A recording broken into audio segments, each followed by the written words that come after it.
আমাদেরকে জানতে হবে যে আমাদের নবী সাল্লাল্লাহু আলাইহি ওয়াসাল্লাম মেরাজে গিয়ে কি দেখেছেন। তিনি মেরাজে গিয়ে যে বিষয়গুলো দেখেছেন এর ভিতরে একটা বিষয় হলো তিনি জিবরিলকে দেখেছেন। জিবরিল ফেরেশতাকে তিনি তার আপন যে সুরত, তার আসল যে রূপ, সেই রূপে তিনি দেখেছেন। বিভিন্ন বর্ণনা দ্বারা প্রমাণিত যে জিবরিলকে আল্লাহ রাব্বুল আলামিন কতগুলো ডানা দিয়েছেন? 600 ডানা। এবং তার এক একটি ডানা এক প্রান্ত থেকে অপর প্রান্ত যতদূর মানুষের চোখ যায় ততদূর পর্যন্ত বড়। এত দীর্ঘ, এত বড় বৃহৎ 600 ডানা আল্লাহ তাআলা তাকে দিয়েছেন। জিবরিলের যে আসল রূপ, মহা সৃষ্টি আল্লাহ তাআলার, যে জিবরিল আয়াতুম মিন আয়াতিল্লাহ, আল্লাহর অসংখ্য নিদর্শনের মধ্যে জিবরিলের অস্তিত্ব একটা নিদর্শন। এটিকে নবী সাল্লাল্লাহু আলাইহি সাল্লাম মেরাজে তার আসল রূপে দেখার সুযোগ পেয়েছেন। এটি ছিল একটি। নবী করিম সাল্লাল্লাহু আলাইহি সাল্লামের মেরাজে তিনি আরো যা দেখেছেন তার মধ্যে দ্বিতীয় হলো বোরাক তিনি দেখেছেন। বোরাক একটি বাহন। এই বোরাক, এটা ঘোড়া এবং গাধা এগুলোর সমজাতীয় কাছাকাছি পর্যায়ের এক ধরনের একটা বিশেষ বাহন, যেই বাহনের সমজাতীয় আরেকটা বাহন পৃথিবীতে নাই। এটা নবী করিম সাল্লাল্লাহু আলাইহি সাল্লামের জন্য আল্লাহ তাআলা স্পেশাল পাঠিয়েছেন। যদিও আল্লাহ তাআলা চাইলে তাকে সরাসরি উপরে তুলে নিতে পারতেন, কিন্তু আদ-দুনিয়া বিল ওয়াসাইল লা বিল ফাদাইল, দুনিয়াতে সবকিছু ওসিলা এবং মাধ্যম দিয়েই হয়। এইজন্য আল্লাহ তাআলা এই বাহনটা ব্যবহার করেছেন। আল্লাহ তাআলা এই বাহনের মুখাপেক্ষী না, এটা ছাড়াও তিনি তার বান্দাকে নিতে পারতেন। তো এই বোরাকের সাক্ষাৎ নবী সাল্লাল্লাহু আলাইহি সাল্লামের সাথে হয়েছে। আমাদের দেশে অনেক ঘর বাড়িতে দেখবেন, অনেক দোকানে দেখবেন বিভিন্ন বড় বড় এরকম ছবি টাঙানো আছে, যে ছবিতে লেখা আছে নবীজির বোরাক।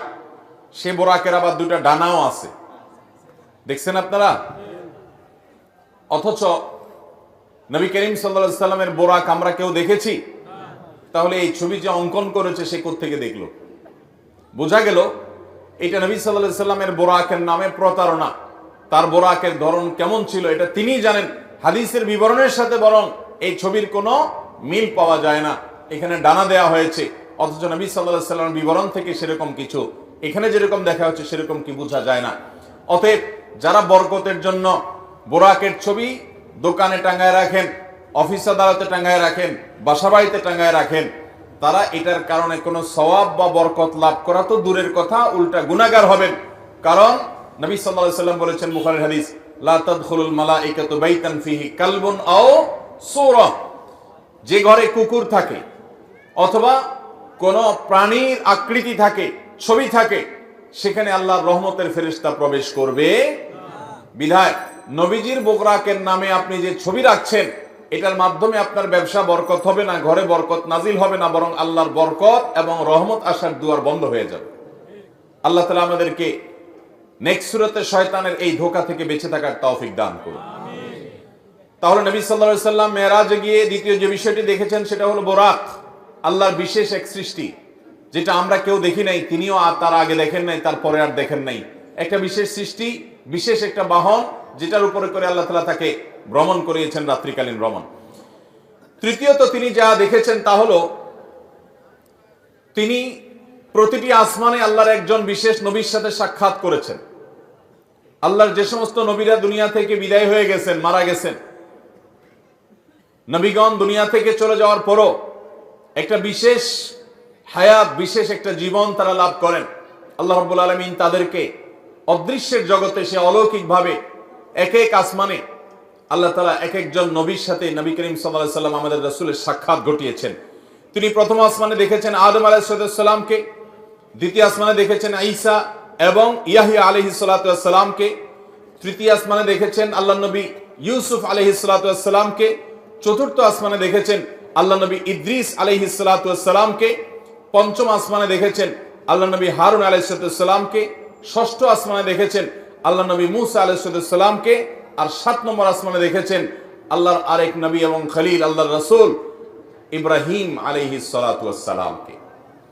তো আল্লাহ তাআলা আমাদের প্রিয় নবী সাল্লাল্লাহু আলাইহি সাল্লামকে এতজন উলুল আজমি মিনার রাসূল, বড় বড় রাসূলের সাথে, আল্লাহর বড় বড় নেককার বান্দাদের সাথে, নবীদের সাথে, যারা দুনিয়াতে আল্লাহর মিশন নিয়ে, তাওহীদের দাওয়াত নিয়ে এসেছেন, বহু গ্লানি পোহায়েছেন, তাদের সাথে আমাদের নবীজি সাক্ষাতের সুযোগ করে দিয়েছেন। তিনি তাদের সাথে পরামর্শের সুযোগ পেয়েছেন, তাদের কাছ থেকে অভিজ্ঞতা শেয়ার করার সুযোগ পেয়েছেন, তাদের নসিহা নেওয়ার সুযোগ পেয়েছেন, তারা তাকে অভিবাদন জানিয়েছেন, তাকে ওয়েলকাম জানিয়েছেন, আল্লাহর শ্রেষ্ঠ রাসূল, শ্রেষ্ঠ নবী হিসেবে তাকে তারা সম্মান দিয়েছেন। এই নেয়ামতটা আল্লাহ আমাদের হাবিব সাল্লাল্লাহু আলাইহি সাল্লামকে, আমাদের প্রিয় নবী সাল্লাল্লাহু আলাইহি সাল্লামকে, আল্লাহর হাবিবকে আল্লাহ তাআলা এই নেয়ামতটা মেরাজের মাধ্যমে দিয়েছেন, যে তিনি আদম আলাইহিস সালামের সাথে, ঈসা এবং ইয়াহইয়া আলাইহিস সালামের সাথে, ইউসুফ এবং ইদ্রিস আলাইহিস সালামের সাথে, মুসা এবং হারুন আলাইহিস সালামের সাথে এবং ইব্রাহিম আলাইহিস সালামের সাথে 7 আসমানে এক একজনের সাথে সাক্ষাৎ তিনি করেছেন। চতুর্থত আমাদের নবী করিম সাল্লাল্লাহু আলাইহি সাল্লাম মেরাজে যা দেখেছেন সেটা হলো আল্লাহ তাআলা সূরা কাউসারে বলেছেন, ইন্না আ'তাইনাকাল, হে রাসূল আমি আপনাকে দান করেছি কাউসার। কাউসার শব্দের অর্থ হলো অধিক কল্যাণ, প্রভূত কল্যাণ। এখানে হাউজে কাউসারও বোঝানো হতে পারে। হাউজে কাউসার যেটি আল্লাহ তাআলা আমাদের নবীজিকে দিবেন কিয়ামতের ভয়াবহতম দিনে, যেদিন পিপাসায় মানুষের প্রাণ ওষ্ঠাগত হওয়ার উপক্রম হবে, কিন্তু মৃত্যু তো আর হবে না। সেই ভয়াবহ কঠিন সময়ে আল্লাহ রাব্বুল আলামিন তার হাবিবকে হাউজে কাউসার দান করবেন এবং হাউজে কাউসারে অজস্র পরিমাণে এটা থেকে পান করার জন্য পাত্র থাকবে, তার তত্ত্বাবধানে সেখান থেকে পানি পান করানো হবে। তিনি তার উম্মতের মধ্য থেকে যারা সুন্নাহকে আঁকড়ে ধরেছে, বিদআত থেকে যারা দূরে থেকেছে, শিরক থেকে যারা দূরে থেকেছে, তাওহীদ যারা মজবুত করেছে, আকীদা ঈমান যারা বিশুদ্ধ করেছে, প্রতিটা আমলে সুন্নাতে রাসূলকে জেনে জেনে আমল করেছে, বিদআতকে ছুঁড়ে ফেলে দিয়েছে, এ আল্লাহর বান্দাদের জন্য যারা নবী সাল্লাল্লাহু আলাইহি সাল্লামের দুনিয়া থেকে যাওয়ার পর তার দ্বীনের মধ্যে পরিবর্তন করে নাই, কোন রকম বিদআত সংযোজন করে নাই, কোন বিয়োজন করে নাই, এই মানুষগুলোকে নবী সাল্লাল্লাহু আলাইহি সাল্লাম সেদিন হাউজে কাউসার থেকে পানি পান করাবেন। সেই হাউজে কাউসার আল্লাহ রাব্বুল আলামিন মেরাজে নিয়ে জিবরিলের মাধ্যমে নবীজিকে দেখিয়েছেন, তাকে দেখার সুযোগ করে দিয়েছেন যে এই সেই হাউজ, যে হাউজ আপনাকে দান করা হবে কিয়ামতে ভয়াবহ সময়ে আপনি যখন মানুষকে পানি পান করাবেন, সেটা তিনি মেরাজে অবলোকন করেছেন।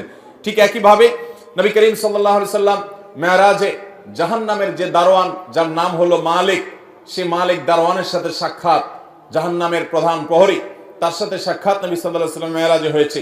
বাইতুল মামুর নামে একটা মসজিদ, একটা ঘর আছে যেটা 7 আসমানের উপরে, এবং যেটা বাইতুল্লাহ, যেটা মক্কাতে মসজিদুল হারাম, এই মসজিদুল হারাম কাবা ঘরের ঠিক বরাবর উপরে একেবারে 7 আকাশের ঊর্ধ্বে বাইতুল মামুর নামক এই মসজিদ সেখানে স্থাপিত আছে। এই মসজিদে প্রতিবারে 70,000 ফেরেশতা প্রবেশ করেন আল্লাহর ইবাদতের জন্য। যারা একবার ঢুকেন তারা ইবাদত করে বের হওয়ার পর আর তারা ঢুকেন না, নতুন 70,000 ঢুকে। আল্লাহ তাআলার ফেরেশতা কত অগণিত, তাদের সংখ্যা কত বেশি, সেটা একমাত্র আল্লাহ ভালো জানেন। এখান থেকে কিছুটা আঁচ এবং অনুমান করা যায়। সেই বাইতুল মামুরে নবী করিম সাল্লাল্লাহু আলাইহি সাল্লামকে আল্লাহ তাআলা যাওয়ার এবং সেখানে উপস্থিত হওয়ার সুযোগ দিয়েছেন মেরাজের মাধ্যমে। ঠিক একইভাবে নবী করিম সাল্লাল্লাহু আলাইহি সাল্লামকে আল্লাহ তাআলা সিদরাতুল মুনতাহা, সেখানে আল্লাহ তাআলা যাওয়ার সুযোগ দিয়েছেন এবং জান্নাত দেখার সুযোগ দিয়েছেন, জাহান্নাম দেখার সুযোগ দিয়েছেন। জাহান্নামের কিছু চিত্র, জাহান্নামের কিছু মক বা ডামি দৃশ্য নবী সাল্লাল্লাহু আলাইহি সাল্লামকে আল্লাহ দেখিয়েছেন। জান্নাতের কিছু চিত্র, কিছু দৃশ্য নবী সাল্লাল্লাহু আলাইহি সাল্লামকে আল্লাহ তাআলা দেখিয়েছেন। দাজ্জালের সাথে সাক্ষাৎ হয়েছে। এরকম আরো বহু জিনিস আল্লাহ নবী সাল্লাল্লাহু আলাইহি সাল্লাম মেরাজের এই সফরে তিনি দেখেছেন, আল্লাহ তাআলা তাকে দেখিয়েছেন। নবী আলাইহিস সালাম এই সমস্ত আল্লাহর কুদরত, আল্লাহর সমস্ত আয়াত দেখার পর দুনিয়াতে তার সেই আমাল হুজুন, তার যে পেরেশানির বছরের যে পেরেশানি, তার স্ত্রী হারার যে বেদনা, তার সহায় হারা চাচা হারা যে বেদনা, তায়েফের মানুষের কষ্ট দেওয়ার যে বেদনা, মক্কার মানুষের কাছ থেকে নিগৃহীত হওয়ার যে বেদনা, এই সকল বেদনা লাঘব হয়ে নতুন করে আর আল্লাহর তরফ থেকে ঈমানের চার্জ নিয়ে তিনি আবার পূর্ণদমে দুনিয়াতে এসে আবার দাওয়াতি কাজ চালু করতে পেরেছেন, আরম্ভ করতে পেরেছেন। এটা ছিল আল্লাহ তাআলার পক্ষ থেকে তার হাবিবের প্রতি, তার রাসূলের প্রতি মস্ত বড় ইহসান এবং দয়া। আল্লাহ রাব্বুল আলামিন আমাদেরকে প্রিয় নবী সাল্লাল্লাহু আলাইহি সাল্লামের এই মেরাজ থেকে শিক্ষাগুলো গ্রহণ করার তৌফিক দান করুন।